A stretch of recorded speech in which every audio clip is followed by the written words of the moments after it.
că El îți va rămâne mai mult decât 1000 de comori de aur. Numele cel bun în veci rămâne. Preacince Părinte și frate în Hristos, mult întristată familie, tata Antonie, distinși oficialități, prieteni și cunoscuți, buciumani și răstolțeni, iubiți credincioși. Iisus Sirach în Vechiul Testament are acest cuvânt și cred că acesta pe care îl petrecem pe ultimul drum, Gheorghe Călin Gușet, a avut grijă de nume. Și el va rămâne ca o comoară de aur și nu se va uita. Pentru că, iată, talentul cu care l-a înzestrat Dumnezeu nu l-a îngropat, ci prin osteneală a făcut performanțe. Nu mai zic la nivel de județ, că pe aceste plaiuri nu știu un nume, mai ales în viața sportivă și cu mai frumoase rezultate, după cum știți și vom mai auzi, și chiar în țară. Iar astăzi ne-a adunat aici atâția, am umplut curtea capelei, într-o lacrimă și o despărțire așa emoționantă, pentru că, așa într-un cuvânt, a fost un sportiv de performanță și un om bun. Poate, așa nostalgic, ne putem aduce aminte de versul lui Coșbuc. Ce urme lasă șoimi în zbor, ce pești în apa lor. Să fii cât un munte de voinic, oricât un pumn să fii de mic, cărarea mea și a tuturor e tot nimic. Este pesimist versul, dar mulți s-au reflectat și au cugetat în asemenea momente. De exemplu, pe crucea lui Gheorghe Lazar, unul din cei dintâi dascăle Ardealului, scrie așa, ca o epitaf: ce ai fost tu și eu am fost, asta să o știi de rost. Ce sunt eu și tu vei fi când ție vremea-ți va veni. Cam așa este. La Văratic, pe crucea la Veronica Miclă, știți, prietena lui Eminescu, scrie așa, tot nostalgic: și pulbere țărână din tine se va lege, căci asta este a lumii nestrămutată lege. Nimicul te aduce, nimicul te reia, nimic din tine nu va rămânea. Dacă vreți, și la slujba mormântării sunt cuvinte în această notă, că să cânt odată așa: cu adevărat deșertăciune sunt toate și viața aceasta este umbră și vis. Așa este, oare? O fi așa, dintr-un punct de vedere a efemerității noastre și a vremelniciei pe acest pământ. Dar religios vorbind, vom spune că viața e cel mai mare dar pe care putem avea în lumea aceasta. De aceea este pe măsură preocuparea pentru binele ei. De aceea au făcut oamenii școli să obțină diplome alese. De aceea se duc în străinătăți. Pentru ce? Și în Vechiul Testament s-au dus în Egipt. Pentru o pâine mai bună. Și e firesc aceasta. Ca trăi bine după munca ta, zice în Ecleziast, este un lucru plăcut lui Dumnezeu. Nu-i nicio greșeală în această osteneală. Dar atunci este. Când omul privește numai spre glie, spre pământ, spre bunăstare, confort și toate câte putem spune, și uită de Dumnezeu. Aici e greșeală. Pentru că, fraților,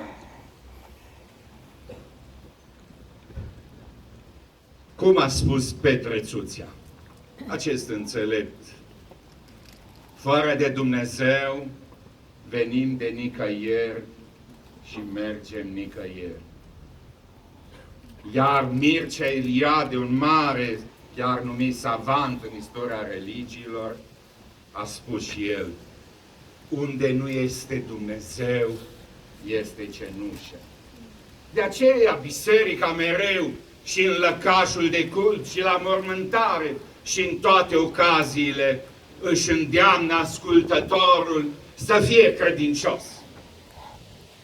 Pentru că este o mare zestră acest lucru și nu-i chiar întâmplător că zice în Evanghelia de la Ioan, adevăr, adevăr zic vouă, cel ce ascultă cuvântul meu și crede în cel ce m-a trimis pe mine, are viață veșnică și la judecată nu va veni, ci s-a mutat din moarte la viață. Ce ne promite Fiul lui Dumnezeu? Viață veșnică. Cât să fim credincioși? Cât? Până la pensie? După aceea suntem liberi? Nu. Zicem cu Apocalipsa. În capitolul 2 spune, fii credincios până la moarte și îți voi da cununa vieții. Nici acolo nu-i întâmplător, e cu răsplată. De aceea, iubiți credincioși, care am venit să-l petrecem pe Ghiță Cușet, cum i-am zis noi, să rămânem cu ceva, să mergem acasă, cu un gând că și noi vom trece pe aici. Că zice în Ecleziast, omul nu-i stăpân pe Duhul său de viață ca să-l poată opri, nu-i stăpân pe ziua și ceasul morții sale și în această luptă nu încape amânare. Cartea Sfântă. Sigur că în viață ne mai lovim și de trăiri sufletești ca cele de astăzi. Pentru că până la urmă toți conducem pe cineva la groapă, apropiați nouă. Părinți, rudenii, frați chiar, copii. Apropo de copii, la George Coșbuc i-a murit un fiu, Alexandru, la 19 ani, într-un accident. Era distrusă mama lui Alexandru, soția lui Coșbuc. Dar el a scris niște versuri care pot fi emblematice pentru momente de acest fel. Știți cum a zis? Oricât de amărât să fim, nu-i bine să ne dezlipim de cel ce viețile le-a dat. O fi viața chin răbdat, dar ea s-a dat ca să o trăim. Să o trăim, fraților, în acest duh de credință, că nu vom pierde nimic, ci dimpotrivă vom câștiga pacea sufletului și ne vom pli rostul mântuirii sufletelor noastre. Un mare poet creștin, de altfel, Traian Dors, a căutat să facă așa o reflexie asupra vieții și a versificat. Și iată ce zice el. Nimic nu-i mai scurt ca viața, dar nici mai lung, nimic ca ea. Poți ori să o pierzi, ori să o te mântui, depinde de voința ta. la Ghiță Gușet 49 de ani, un pic la jumătatea drumului mai mult. Nimic mai trecător ca viața, dar nici mai veșnic decât ea. Poți să o trăiești în har sau flăcări, depinde de voința ta. Nimic nu-i mai amar ca viața, dar nici mai dulce decât de ea. Poți face în ea ori rău, ori bine, depinde de voința ta. Nimic nu-i mai înalt ca viața, dar nici mai jalnic decât ea. Poți fi ori înger, ori un demon, depinde de voința ta. Ce contraste! Viața, moartea, demonul, îngerul și finalul. Dar de la clipa morții tale și până în veci de veci vei sta, ori cu Hristos, ori cu Mamona. Depinde de voința ta. De cine depinde? Să pomenim o instituție careva sau o funcție? Nu. Depinde de voința noastră. Așadar, fraților și iubiți credincioși, să căutăm să împletim viața aceasta în acest duh, în acest principiu de moralitate, de bunătate, de iertare și prin aceasta vom fi plăcuți lui Dumnezeu și de ce nu oamenilor. De la Ghiță aș vrea să rămâneți cu un vers al lui Ion Minulescu care portretizează viața omului. Zice: răsar, mă înalți, cobor și apoi dispar. Și apusul meu e totuși răsărit. Ce frumos! A venit în bucium în lume, s-a înălțat pe ierarhia aceasta a vieții sportive, cu performanțele care vom mai auzi, și acum așa, pe neașteptate, a coborât, dar coborâșul lui este o trecere în veșnicie. Așadar, fraților și în primul în familie, veniți cei dragi ai mei aproape de-al meu sălaș, să vă strâng la piept cu dor ca să mă duc din ocolul ostenelor sale. Iar voi parcă credentare de pe unde sunteți, ziceți așa în suflet, suflet duios ca o poveste, udat de-a lacrimilor ploi, de ce ai plecat fără de veste, așa de iute dintre noi? A plecat, dar memoria lui și amintirea lui nu se va stinge cât ne va ține Dumnezeu, că a fost un nume de excepție pentru aceste ținuturi. Așa, în final, exprimându-ne condoleanțele și compasiunea pentru familie, cei dragi și apropiați, zicem creștinești: Dumnezeu să-l ierte și să-l odihnească. Amin. Slavă Tatălui și Fiului și Sfântului Duh. În numele Tatălui și al Fiului și al Sfântului Duh.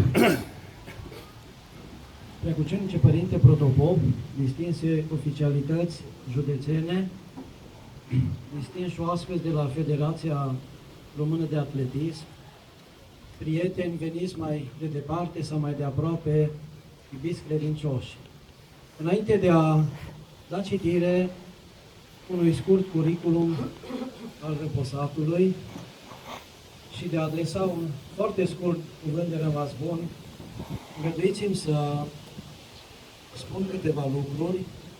Suntem la o slujbă de înmormântare și spunem că sportul românesc este în doliu și spunem că sportul sălăjan este în doliu și totuși aș vrea să priviți ziua aceasta când ne luăm rămas bun de la Gheorghe Călin Gușet, multiplul nostru campion național, balcanic, recordman național, reprezentant al județului și al țării la atâtea competiții, nu numai naționale, ci și internaționale, campionate europene, mondiale și Jocuri Olimpice, să priviți ziua aceasta ca o zi de sărbătoare. Ce este o zi de sărbătoare? Este o zi în care ești cuprins de sentimente profunde. Este o zi când auzi cuvinte frumoase. Este o zi în care primești flori, în care primești daruri. Astăzi, Gheorghe Călin Gușet primește de la dumneavoastră darul rugăciunii cu care ați venit la această slujbă de înmormântare. Primește o floare. Astăzi v-a adus aici pe toți cei care sunteți prezenți, nu neapărat performanțele lui care sunt uluitoare, mai ales că știm cu toții, este foarte greu să ajungi în vârful piramidei, dar și mai greu ca să te menții acolo.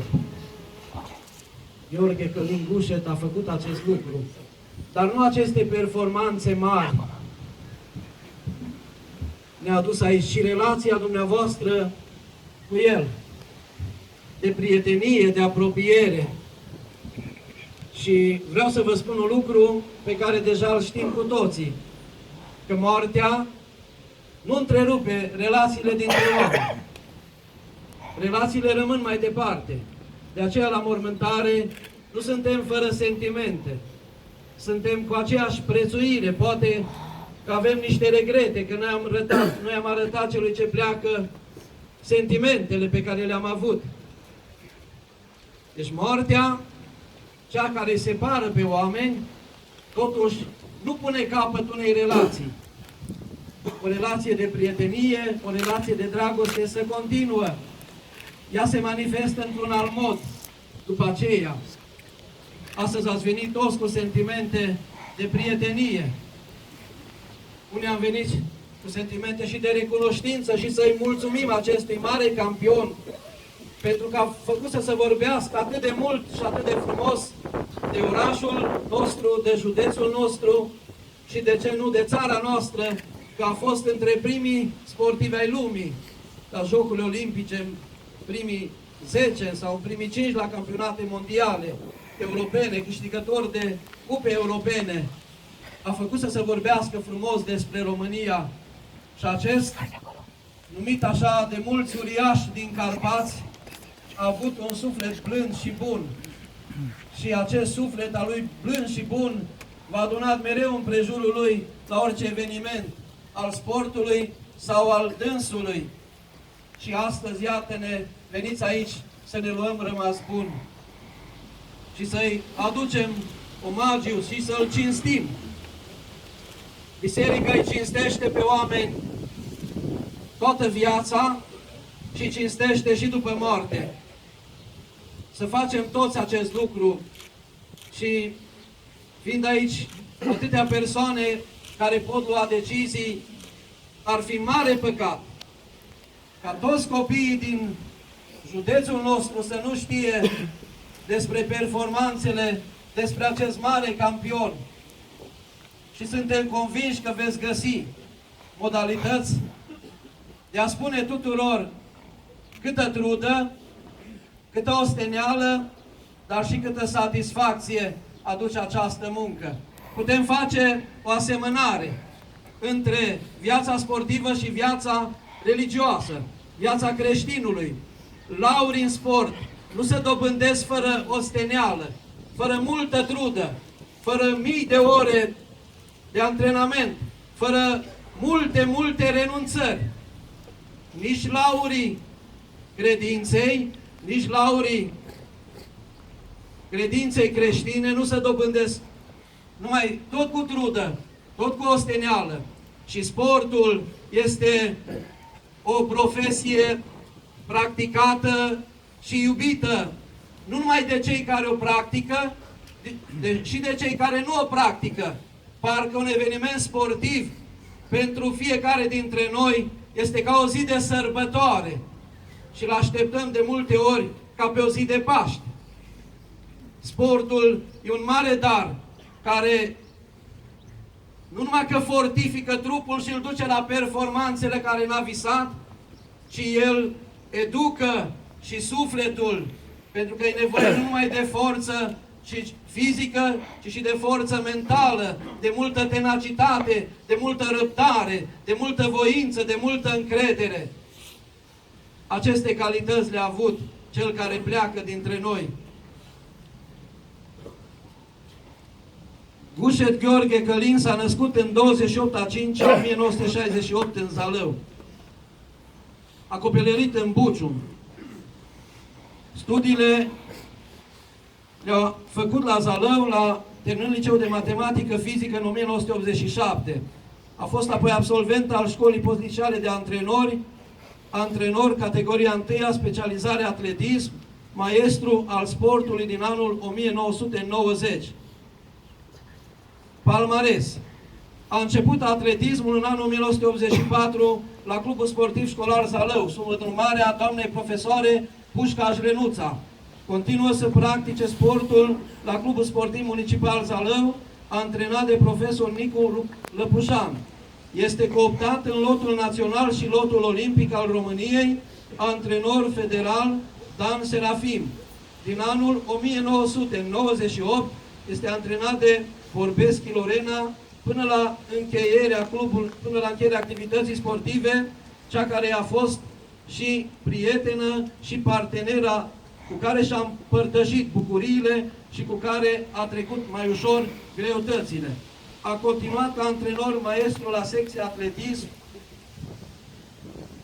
la Clubul Sportiv Municipal din 1998 și până la data decesului. La juniorat a obținut titlul de campion național la junior 3, junior 2 și junior 1, unde a stabilit și recordul național cu performanța de 17,66 metri.